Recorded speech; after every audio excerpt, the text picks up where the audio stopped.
ભેદભરમ. લેખક હરકિશન મહેતા. ચેપ્ટર 30.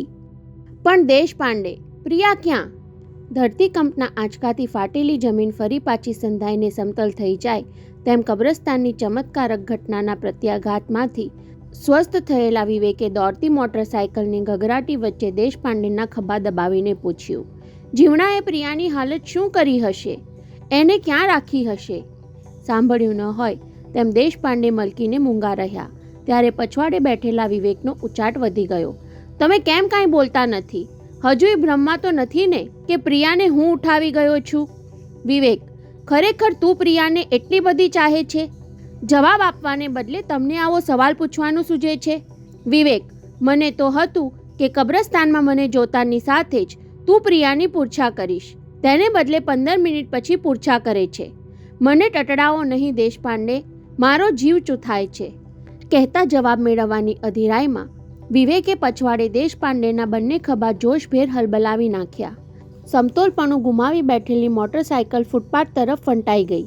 દેશપાંડે જરાક મોડા સાવધ બન્યા હોત તો એક દારૂડિયો હડફેટમાં આવીને ઉછળી પડત. પ્રિયાના પ્રેમમાં તું આટલો બધો પાગલ છે એ પુરવાર કરવાની જરૂર નથી વિવેક. દેશપાંડે પરેલ તરફ વળાંક લેતા કહ્યું, પ્રિયા જ્યાં છે ત્યાં સલામત છે. પણ ક્યાં? તરડાયેલા અવાજે એણે પૂછ્યું. ત્યારે દેશપાંડે મોટરસાયકલના અરીસામાંથી પાછળ બેઠેલા વિવેકનો ચહેરો નિરખ્યો. 24 કલાકની જીમણાની કેદ અને તંગદિલીએ વિવેકને કેવો ચીમડાવી નાખ્યો. એમને હમદર્દી જાગી. જીમણાના કહેવાથી તે મને બીજી વાર ફોન કર્યો હતો ને વિવેક? હા, એ તમને ખંડાલાના ખોટા રસ્તે ચડાવી દેવા માંગતો હતો. તારો એ ફોન આવ્યો તેના પહેલાં હું પ્રિયા સાથે ફોન પર વાત કરી ચૂક્યો હતો. ક્યાંથી ફોન કર્યો હતો પ્રિયાએ એ તો ખબર નથી, પણ એના ફોનથી આપણી મોટી ચિંતા ટળી ગઈ. એને કોઈ ઉઠાવી ગયું ન હતું. એ જાતે જ ઘર છોડી ગઈ હતી. પણ શું કામ? એને વહેમ પડ્યો કે દુર્લભજી દાદાએ 1 ડિસેમ્બરે વસંતજી દિવાન પર વેર વાળવાનું કાવતરું ઘડ્યું છે. કાવતરાની કોઈ જાણ પ્રિયાને ન હતી. ઘર છોડી જવાથી પોતે દાદાના કાવતરામાંથી પિતાને બચાવી શકશે એવી તેની ગણતરી હતી. હવે સમજાયું. વિવેકે મોટરસાયકલની ઝડપને કારણે હવામાં ફરફરતા વાળ પર હાથ ફેરવતા કહ્યું, દુર્લભજી દિવાને જ ઘડિયાળની ફેક્ટરી સળગાવી દેવાનું કાવતરું ઘડ્યું હશે. સાંભળ વિવેક, પ્રિયાએ મને એમ કહ્યું હતું કે એના દાદાની હિલચાલ પર નજર રાખવી, પણ હું જોની અને જીમણાનો પીછો કરવામાં હતો એટલે એ કામ મેં વાઘેલાને સોંપ્યું. તો વાઘેલાએ દુર્લભજી દિવાનનું કાવતરું પાર પાડવા નહીં દીધું હોય. 10:15 વાગે મને એરપોર્ટ પર વાઘેલાએ ટેલિફોનથી જાણ કરી કે દુર્લભજી દિવાન એમના ઘરેથી બહાર નીકળી ગયા છે અને અમે એનો પીછો કરીએ છીએ. ત્યાર પછી વાઘેલા સાથે મારે સંપર્ક થયો નહીં. અમે એરપોર્ટથી તમારો પીછો કરવામાં પડ્યા હતા, પણ તમને જીવણાના માણસે એરપોર્ટ પર જોયા કેમ નહીં? કારણ કે હું ત્યાં મુસ્લિમ સ્ત્રીનો બુરખો પહેરીને બેઠો હતો. વિવેકને એવી તંગ હાલતમાં પણ હસવું આવી ગયું. ત્યાં દેશપાંડેએ આગળ કહ્યું, તને યાદ છે જોની એરપોર્ટ પર જે ટેક્સીમાં બેસવા જતો હતો એ ટ્રાફિક પોલીસે રોકેલી? હા, એટલે જોનીએ ટેક્સી બદલવી પડેલી. એ બીજી ટેક્સી ચલાવનાર અમારી છુપી પોલીસનો જ માણસ હતો. એ ટેક્સીમાં અમે ટ્રાન્સમીટર છુપાવી રાખ્યું હતું. ત્યારે વિવેકે દેશપાંડેનો ખભો દાબી પોતાના મોં આગળ લઈ જઈ એનો ગાલ ચૂમી લીધો હતો. You are great Deshpande. ટેક્સીની અદલાબદલી થઈ ત્યારે પહેલીવાર મેં ધરપત અનુભવેલી કે કાંઈક હિલચાલ થઈ રહી છે. તમે ખરે વખતે આવી ચડ્યા ન હોત તો અત્યારે કબ્રસ્તાનમાં મારી લાશ પડી હોત. વિવેક બોલતા આભારની ભીનાશથી ગળગળો થઈ ગયો. ત્યાં દેશપાંડેની મોટરસાયકલના ઝડપી વળાંક સામે વિવેકને આનંદની ચિચિયારી સાંભળવા મળી. Thank God! આગ લાગી હોવાનું કોઈ ચિહ્ન દેખાતું નથી. વિવેકની ડોક ઊંચી થઈ. બુઝાયેલી આગના ધુમાડાએ દેખાયા નહીં. રાહતનો શ્વાસ લેવા તેણે જીવણા પર દાજ ઉછાળી. સાલાએ આપણને દોડાવ્યા. એમાં એની કોઈ ચાલ તો નહીં હોય ને દેશપાંડે? દેશપાંડેને જવાબ સૂઝ્યો નહીં. આખા વિસ્તારમાં મધરાતનો સુનકાર છવાયેલો હતો. પહેલાં તો ભોંઠા પડવાનો ભાવ અનુભવ્યો, પછી સાવધ બની જવાની સ્ફૂર્ણા જાગી. વધુ પડતી શાંતિ ક્યારેક છેતરામણી હોય છે. એણે મોટરસાયકલની ગતિ ધીમી કરી નાખી. વિવેક, આપણે ઠાવકાઈથી કામ લેવું પડશે. કેમ? ફેક્ટરીના દરવાજે ઊભેલા ચોકીદાર પહેરો ભરવાની રીતે નહીં, પણ કોઈ ના આવવાની રાહ જોતા હોય એમ સાબાત થઈને ઊભા છે. દેશપાંડેએ મોટરસાયકલ થોડે દૂર થોભાવી. પહેલાં તો એ ખાતરી કરવી પડશે કે પઠાણ ચોકીદાર બનાવટી તો નથી ને? બબડતા એ ધીમા પગલે આગળ વધ્યા. એમને નજીક આવતા જોઈને ચોકીદાર ટટ્ટાર થયા. વસંતજી વોચ કંપની આ જ છે ને? કહેતા દેશપાંડે થોડા વધારે નજીક ગયા.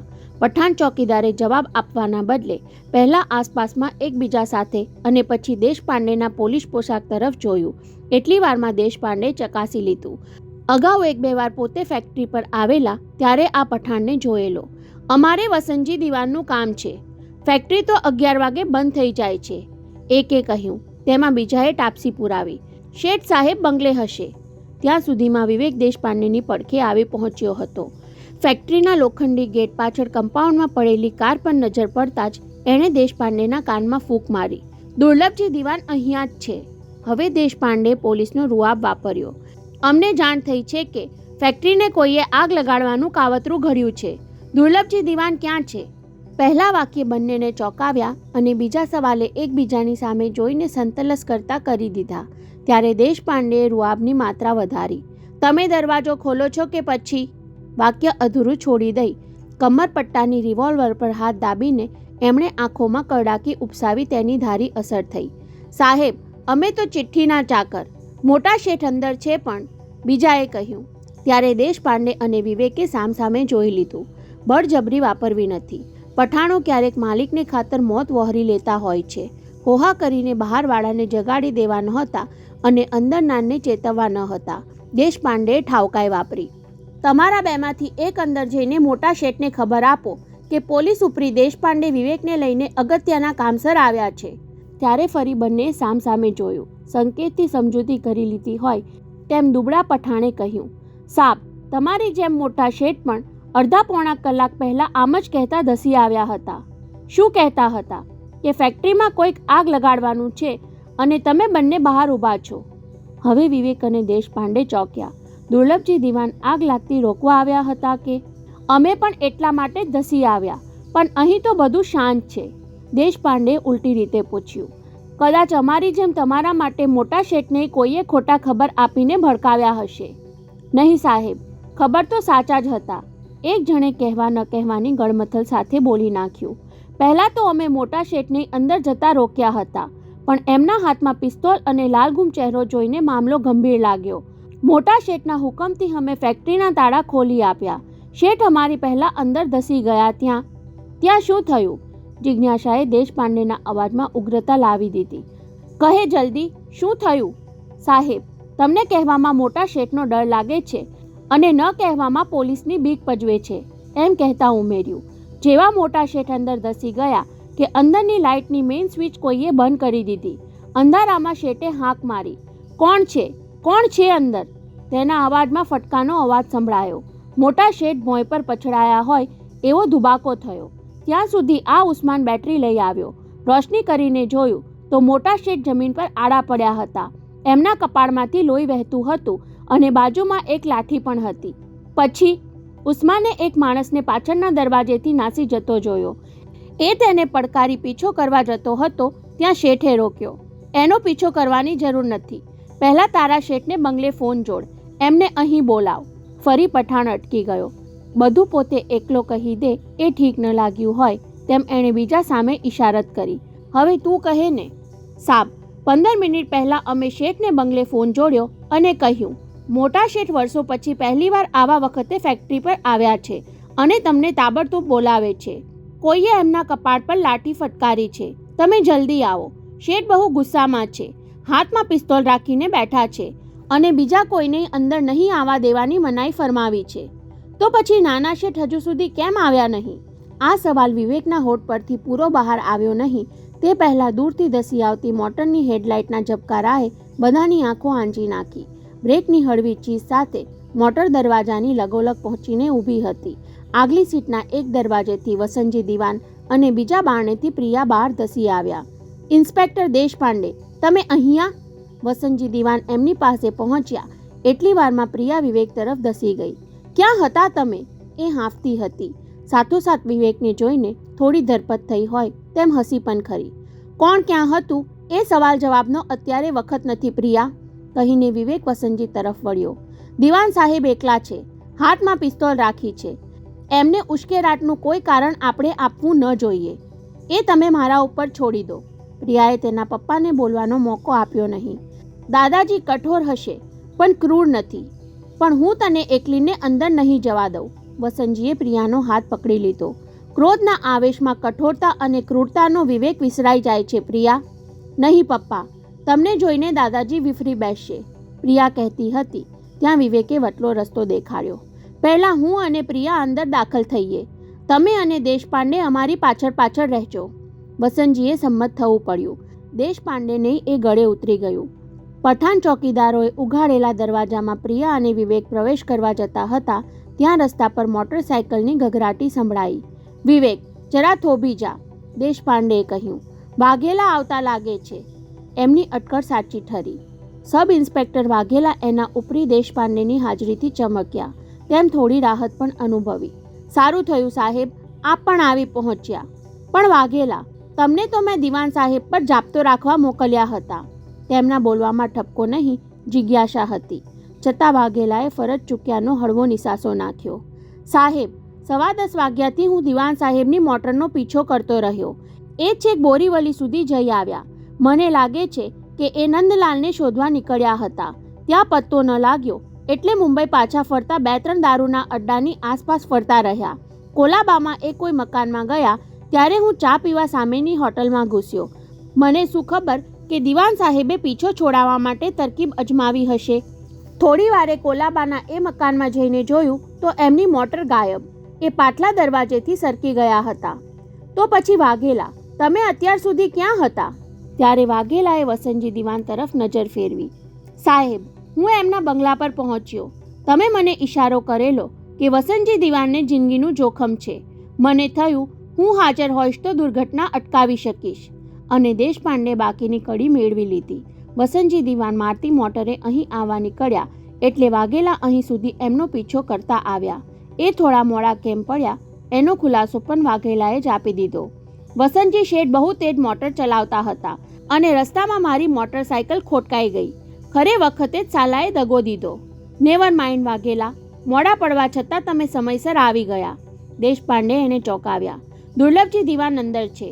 હવે પછીની 5 મિનિટ હેમખેમ નીકળી જાય તો બધું સાંગોપાંગ પાર પડી ગયું સમજજો. કહીને તેણે વિવેકને આગળ વધવા ઈશારો કર્યો. અમે તમારા બંનેને પગલે પાછળ જ છીએ. Go ahead. પ્રિયાએ પગ ઉપાડ્યા. દાદાથી વિખૂટા પડ્યાને માંડ 30 કલાક થયા હતા, પણ એટલો વિયોગ વસમો થઈ પડ્યો હોય એવી અધીરાઈ તેની ચાલમાં આવી ગઈ. કમ્પાઉન્ડ વટાવીને કારખાનાના દરવાજામાં દાખલ થતી વખતે એણે વિવેકને સહેજ પાછળ રાખી દીધો. દાદાજીની પહેલી નજર મારા પર પડવા દેજો. વિવેકને તેની હૈયા ઉકલત જચી ગઈ. ક્રોધનું મારણ કોમળતા. કોઈના આગમનના પગલાં સાંભળતા જ દુર્લભજી દિવાન ગરજતા સિંહની જેમ બરડ્યા. કોણ છે? અને તેમની તાકેલી પિસ્તોલ સામે પ્રિયા આવતી દેખાઈ. એમની હાફતી છાતી, કપાળની કરચલીઓ, ભીડાયેલા હોઠ, તંગ થયેલા જડબા, ફૂલેલા નાખોરા અને ફૂફાડા મારતી આંખો કોપાયમાન જ્વાળામુખીનો સાક્ષાત્કાર કરાવતા હતા. પોતાને જોવા છતાં દાદાજીના ચહેરા પર કોઈ ભાવ પરિવર્તન ન આવ્યું. ચહેરાની કડાકીમાં દોરા ભાર પણ ફેર ન પડ્યો કે આંખમાં લાગણીની કૂપણ ફૂટતી ન દેખાઈ ત્યારે પ્રિયાના પગ ઘડીભર ધ્રુજી ઉઠ્યા. શું દાદાજીનું સમગ્ર લાગણી તંત્ર ક્રોધની આગમાં ભસ્મીભૂત થઈ ચૂક્યું? વેર, અહમ અને રોષના ગુણાકારે એમને લાગણી શૂન્ય બનાવી દીધા. વહાલના વડલા જેવા દાદા, જેમણે હાથની વડવાઈઓ પર મને હેતથી હિંચોળી, જતનથી ઉછેરી, લાડથી ફટવી, એ 30 કલાકના વસમા વિયોગ પછી મને જુએ છે, છતાં એમનું રૂવાડું એ ફરકે નહીં. 2, 4, 6 ક્ષણો વીતી અને ધીરજ ખૂટી હોય તેમ પ્રિયાએ પોતાના તરફ તકાયેલી પિસ્તોલની પરવા કર્યા વિના દોટ મૂકી. દાદાજી, ખલાસ. એક જ સંબોધને આખો હિમાલય પીગળાવી દીધો. ક્યારે હાથમાંથી પિસ્તોલ નીચે સરકી ગઈ, ક્યારે પોતે ખુરશી પરથી ઊભા થઈ ગયા, ક્યારે પ્રિયાને છાતીએ વળગાડવા બંને હાથ પહોળા થયા અને ક્યારે આંખો ઉભરાઈ આવી. એમને કાંઈ સમજાયું નહીં. છાતી પર માથું ચાપીને ડુસકા ભરતી પૌત્રીના ઊના આંસુથી એમના ધગધગતા ભીતરને ટાઢક વર્તાવા લાગી. અચાનક પ્રિયાનો હાથ દાદાના માથા પરથી કપાળના ખૂણાને સ્પર્શી ગયો અને આંચકા સાથે તેની ડોક ઊંચી થઈ. દાદાજી, આ શું થયું? ઘાવ પર બાજી ગયેલા લોહીને આંગળીના ટેરવાથી લૂછતા પૂછ્યું. લાવો, હું તમને પાટો બાંધી આપું. અને તાજો ઘા ખોદવાથી પીડા ઉપડી હોય તેમ દુર્લભજી દિવાન સહેજ પાછળ હટ્યા. પહેલા એ કહે, તારો બાપ ક્યાં છે? જુસ્સા ભર્યા અવાજે પૂછીને એમણે ગુસ્સાભરી નજરે પ્રિયાની પાછળ જોયું તો વિવેક ઊભો હતો. થોડીવાર એને એકી ટશે જોઈ રહ્યા, પછી સંભળાવ્યું, છોકરા, આ બધી તારી જ શિખામણ હતી ને? તું જેને? નહીં દિવાન સાહેબ. વિવેક નજીક સરકી આવ્યો. ગઈ રાતે આપે ફોન કર્યા પછી અત્યારે થોડીવાર પહેલાં જ મેં પ્રિયાનું મોં જોયું. પૂછી જોવો એને. હા દાદાજી, આ તો આપણા બેની વાત હતી. એમાં એ બિચારાને આપણા બેની નહીં પ્રિયા, ત્રીજાની પણ વાત છે. હજુ તો એ બોલવાનું પૂરું કરે ત્યાં વસંતજી દિવાન એમની નજરે ચડ્યા. બંનેની નજર ટકરાઈ. કેટલા વખતે મળતી એ ચાર આંખો ઘડીભર ભાવશૂન્ય જ રહી. આવી ગયો મારો દુશ્મન. કેવો કઠોર આવકાર! છતાં એ કઠોરતા હેઠળ કોઈ કુમાશ ચળવળતી હતી, જેને એ છુપાવવા મથતા હતા. કારખાનાનો માલિક થઈને ફરે છે અને એટલું ભાન નથી કે આગનો વીમો પૂરો થયા પહેલાં એને ફરીથી ઉતરાવી લેવો જોઈએ. વસંતજી દિવાન જવાબ આપવાને બદલે 2 ડગલા પાસે આવ્યા, વધુ ઠપકો સાંભળવા માટે. જરા આજુબાજુ જો, ચારે તરફ આંખ ચાપવાની સામગ્રી ખડકેલી છે. દિવાશ્રી ચંપાઈ ગઈ હોત તો સવારે લાખો રૂપિયાની રાખ હાથમાં આવત. એટલું યાદ ન રહ્યું કે તારો એક દુશ્મન લાગ જોઈને બેઠો છે. છતાં વસંતજી ખામોશ રહ્યા. ત્યારે દિવાન સાહેબ તાળુક્યા. બોલને, જવાબ કેમ આપતો નથી? શું જવાબ આપું બાપુજી? વસંતજીએ સ્વસ્થતા જાળવી રાખી. જેમણે જતનથી આ ફેક્ટરી ઊભી કરી, પ્રેમથી જેને વિકસાવી, એમના હાથે કદાચ એ સળગીને ખાક થઈ જવાની હોત તો? એટલે ત્રાડ નાખી દુર્લભજી દિવાને. મારા હાથે સળગી જવાની વાત તે ઉચ્ચારી? કોણે કહ્યું તને કે? મેં કહ્યું. એ પૂરું બોલે તે પહેલાં અદૃશ્ય રહેલા દેશપાંડે એમની સામે હાજર થયા. દિવાન સાહેબ, મેં એમને કહ્યું કે આ ફેક્ટરીને આગ લગાડવાનું કાવતરું તમે. ઇન્સ્પેક્ટર, અમારી વાતમાં તમે માથું નહીં મારો. તમને અહીં કોણે મોકલ્યા? જીવણાએ. કોણ જીવણો? જેની સાથે આપે આગ લગાડવાના બદલામાં 1 લાખનો સોદો કર્યો હતો એ? જીવણલાલ ઉર્ફે નંદલાલ. ત્યારે દુર્લભજી દિવાનના દાંત ભીસાયા. સાલો નંદલાલ મારા 1.5 લાખ લઈને દુશ્મનમાં ભળી ગયો. દુશ્મનને ઓળખવામાં તમે જ મોટી થાપ ખાઈ ગયા. જેને તમે કામનો માણસ માન્યો એ જ તમારો દુશ્મન હતો અને તમારા પૈસાથી તમે એને પોષતા રહ્યા. દેશપાંડે બેધડક બોલવા માંડ્યું. સુરેખા દેવીનું ખૂન થયું હતું એ તમારી શંકા સાચી નીકળી. 7 લાખના હીરા ખાતર એ ખૂન કરવામાં આવેલું એ ધારણામાંય તમે સાવ સાચા ઠર્યા. પણ ખૂની તરફ આંગળી ચીંધવામાં તમે દિશા જ ભૂલી ગયા. વેરવૃત્તિના અતિરેકમાં તમે નજર સામેના દુશ્મનને ઓળખવાની વિવેક બુદ્ધિ જ ખોઈ બેઠા. ઇન્સ્પેક્ટર, દુર્લભજી દિવાનને એ કડવું સત્ય બહુ કઠ્યું. પોકળ ભાષા નહીં, સજ્જડ પુરાવો આપો. પુરાવા? દેશપાંડે જાણે એની રાહ જોતા હોય એમ મલક્યા. પોતાના મદદનીશ વાઘેલા તરફ જોયું. મારી મોટરસાયકલમાં રાખેલી બેગ લઈ આવો ને વાઘેલા. હાજી, કહેતા વાઘેલાએ પગ ઉપાડ્યા અને વસંતજી દિવાને બીજી વિનંતી કરી. જરા ચોકીદારોને કહેજો ને કે બધા માટે પહેલાં પાણી અને પછી ચા કોફી બનાવી લાવે.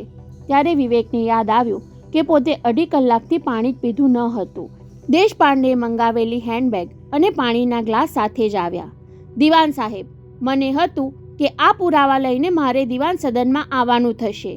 બેગ ઉઘાડતા દેશપાંડે કહ્યું, આટલા જલ્દી આપણે બધા એક જ ઠેકાણે અને તે પણ અહીં એકઠા થશું એવું તો ક્યાંથી ધાર્યું હોય?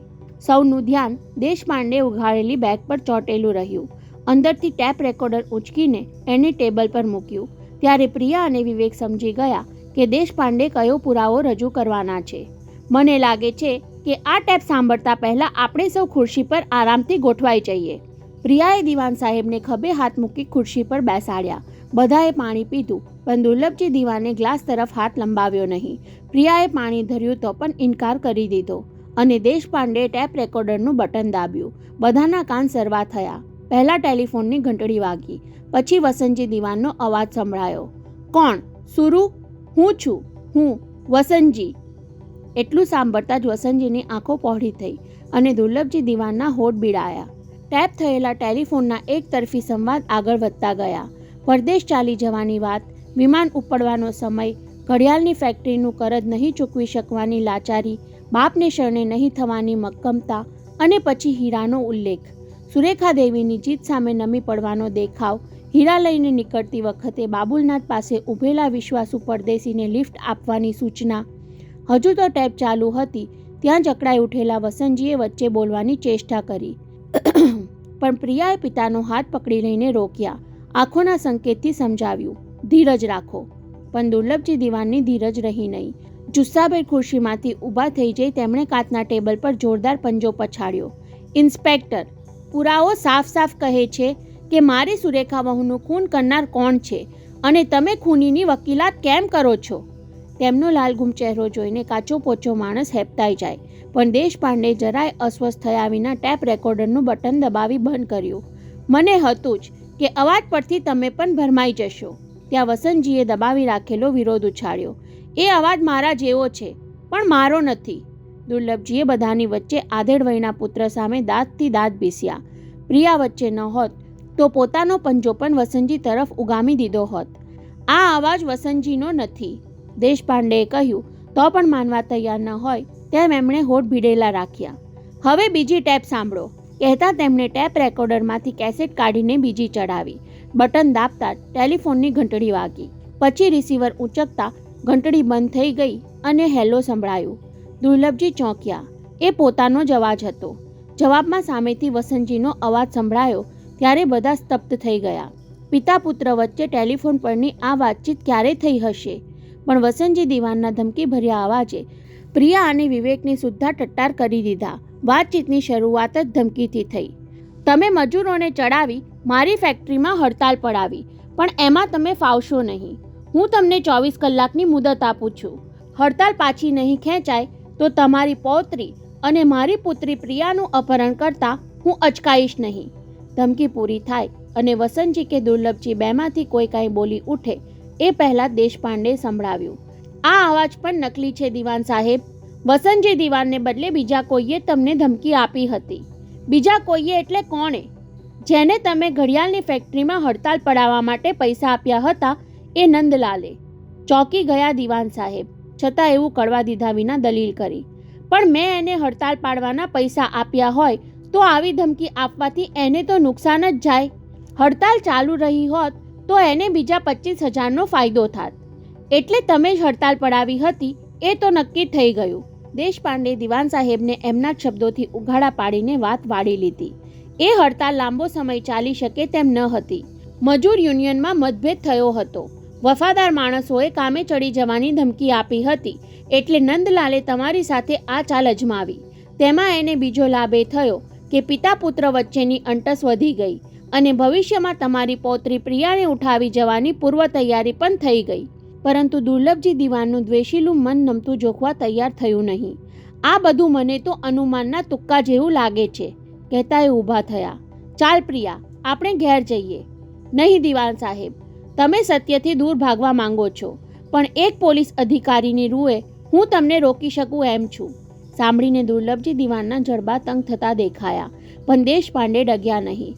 તેમણે બેગમાંથી એક ટાઈપ કરેલો કાગળ કાઢીને ધર્યો. ત્યારે દિવાન સાહેબે હાથ લંબાવ્યા વિના પૂછ્યું, શું છે? થોડા વખત પહેલાં તમારા પર આ પત્ર આવેલો. તમે માધવબાગમાં દર્શન કરવા ગયેલા ત્યારે તમારા ડ્રાઈવરને કોઈ આ પત્ર આપી ગયું હતું. જરાવાર અટકીને દેશપાંડે ગંભીર અવાજે ઉમેર્યું, જેમાં વિલ્સન નામના માણસે સુરેખા દેવી સાથે પોતાનો આડો સંબંધ હોવાની વાત જાહેર કરી દેવાની ધમકી આપીને તમારી પાસે હીરાની માંગણી કરી હતી. અણગમા સાથે હોઠ કરડતા દિવાન સાહેબે વિવેક સામે જોઈ લઈને દેશપાંડેને પૂછ્યું, આ પત્ર તમારી પાસે ક્યાંથી આવ્યો? જીવનલાલના ઘરમાંથી. હું ચોરી લાવ્યો. એના એ ધડાકાએ વિવેકને ચમકાવ્યો. ત્યારે દેશપાંડે તેને કહ્યું, યાદ છે વિવેક, ભાઈબીજને બહાને ગોવા જઈને હું છાનોમાનો મુંબઈ આવી ગયો હતો. વિવેકે હકારમાં ડોકું હલાવ્યું. એ રાતે મેં જીવણાના ઘરમાં ચોરી કરી હતી. બહુ મહેનત પછી એક કબાટમાંથી મને આ બધી સામગ્રી હાથ લાગી. તેમાં દુર્લભજી દિવાન, વસંતજી દિવાન અને મારા તથા તારા અવાજની નકલ ઉતારેલી કેસેટો પણ છે. દરેકનો અવાજ ટેપ કરી લઈને જીવણોએ વારંવાર સાંભળ્યા કરતો અને પછી તેની નકલ કરીને ચકાસી જોતો કે પોતાની બનાવટ બીજાને છેતરી શકે એટલી સચોટ છે ખરી. કહીને દેશપાંડે દુર્લભજી દિવાન સામે જોયું. વડીલ, તમે જીવણા ઉર્ફે નંદલાલની અસલિયત જાણતા નથી. વર્ષો પહેલાં એનું નામ ચમનલાલ હતું. ચમન 420 તરીકે એ 2 વાર જેલ જઈ ચૂક્યો છે. જેલમાં અવાજની નકલ કરવા માટે ઇનામો પણ જીત્યો છે. જેલ બહાર આવીને ચમનલાલમાંથી એ નંદલાલ બન્યો અને તમારે ત્યાં નોકરી મેળવી. હિસાબની ગોલમાલ કરવા માટે વસંતજીએ એને નોકરીમાંથી કાઢી મૂક્યો. એનો બદલો લેવા માટે એણે તમારા બંને વચ્ચે વેરની આગ ભડકાવવાનો કિમિયો અજમાવ્યો અને સુરેખા દેવીનું ખૂન કરવાનું કાવતરું ઘડવામાં તેને વિલ્સનનો સાથ મળી ગયો. પણ આ વિલ્સન છે કોણ? અત્યાર સુધી ચૂપ રહેલા વસંતજી દિવાન પૂછ્યા વગર રહી શક્યા નહીં. એ જ તો મારે તમારી પાસેથી જાણવું છે વસંતજી શેઠ. દેશપાંડે એવી રીતે બોલ્યા કે જાણે કાવતરું ઘડવામાં વસંતજી પોતે સામેલ હોય. એમનું આ રીતે ફંટાવું દુર્લભજી દિવાનને ગમ્યું. દેશપાંડે બેગમાંથી એક પાસપોર્ટ કાઢીને તેમાં ચોંટાડેલો ફોટો વસંતજીને દેખાડ્યો. લ્યો જુઓ, તમારા કુટુંબમાંથી કોઈકને તો એની સાથે કાંઈક સંબંધ હોવો જોઈએ.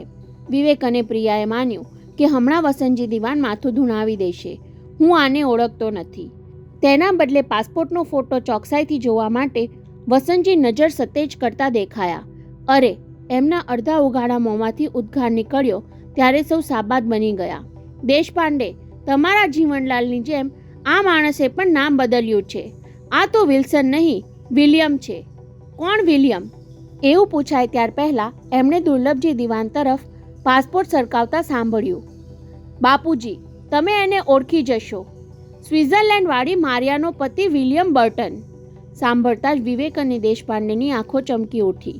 બંને ચોકીદારો ચા કોફીની ટ્રે સાથે દાખલ થતા દેખાયા એટલે થોડીવાર ખામોશી છવાઈ ગઈ. એમના જતાની સાથે દેશપાંડે પૂછી લીધું, વસંતજી શેઠ, આ વિલિયમ ઉર્ફે વિલ્સનને સ્વિટ્ઝરલેન્ડથી છેક મુંબઈ સુધી આવવાનું કેમ બન્યું?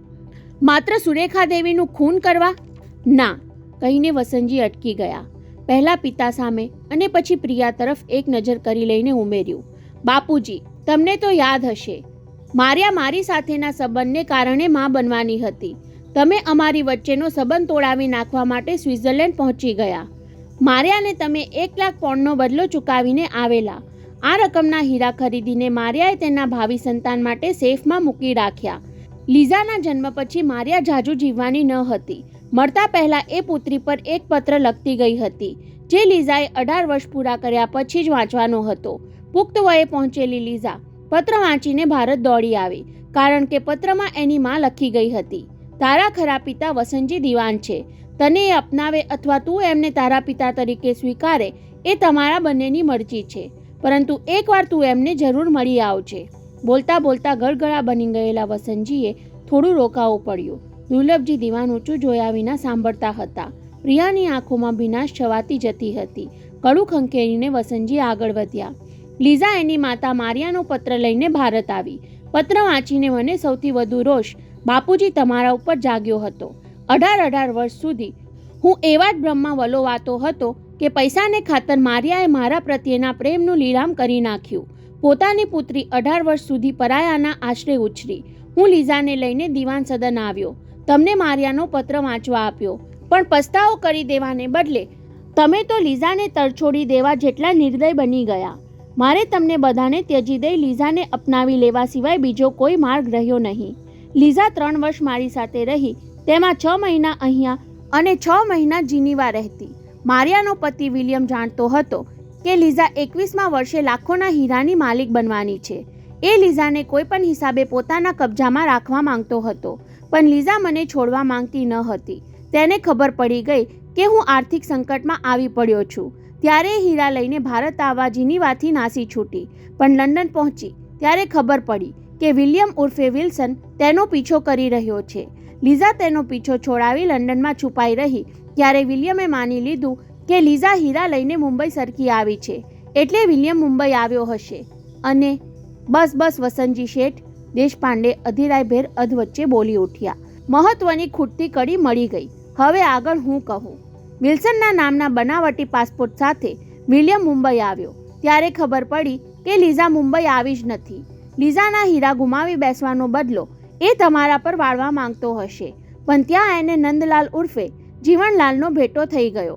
નંદલાલ જાણતો હતો કે તમે ભારત છોડી જવાના છો અને સુરેખા દેવી પાસે લાખોના હીરા છે, પણ હું ભારત છોડી જવાનો હતો જ નહીં.